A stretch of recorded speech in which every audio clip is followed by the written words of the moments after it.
Hello सांग मैंने केमती अच्छे समस्ते आपण मैंने बाणपुर भगवती कथा शुणी किंतु बाणपुर माଳରେ गोटे ऐतिह्य मंदिर अच्छी बाबा स्वप्नेश्वर देव महादेव विषय शुणी कि शुणी ना ना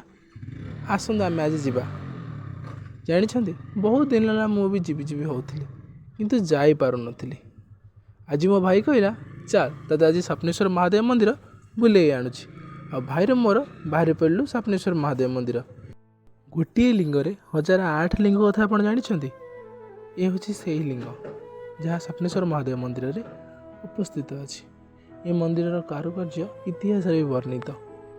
ये जानते यह हूँ कला पहाड़ द्वारा आक्रमण होता एक मंदिर जहाँ कला पहाड़ आक्रमण रे खिन्न विखिन्न हो जाता किंतु आम ओडिशा सरकार आम ऐतिह्य को बंचाई रखापी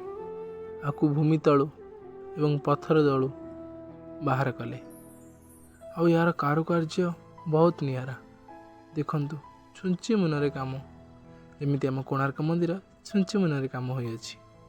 या भीतर बसतिबा बाबा स्वप्नेश्वर आहा कि अपूर्व से रूप तांकर जेपरिक से करुणार वर्षा समग्र पृथ्वी रे करि चलिछन्ति और एठार समस्त कारुकार्य देखंतु ये चक्री ये कांथपटी ये शिलाग्राम ये सिंह सेबकार सिंह सेबकार खुंट कि सुंदर कारुकार्य कि बंध ये शिला को देखंतु इधर जेमिति मूर्ति गुड़ाक चली आसुची ये शिला चंदन घरणा देखुंत तो केते केते नियारार कारुकार्य मंदिर आपण मैंने भी के बुली आसतु ये स्वप्नेश्वर महादेव मंदिर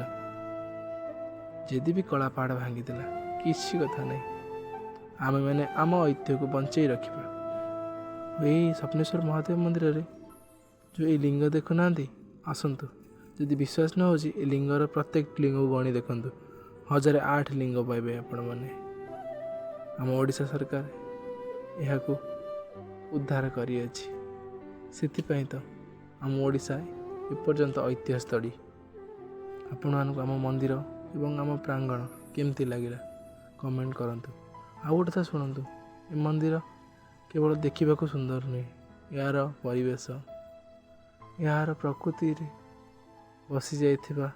स्मृति यार समस्त कलाकृति मन को मोहि नहीं थाए यदि आपण मानक मो वीडियोटी भल लगिला प्लीज लाइक सब्सक्राइब शेयर करदेवे आ हाँ मो अनुरोध रखिकी केबे आसंदा आम बाणपुर आ बुली जातु बाबा स्वप्नेश्वर देव महादेव मंदिर यही स्वप्नेश्वर देव महादेव पाखरे साइड रे एक छोटिया झरनाटे अच्छी जहाँ झिरीपड़ा झरना कहती यही पत्थर रे समस्त लिपिबद्ध होइछि।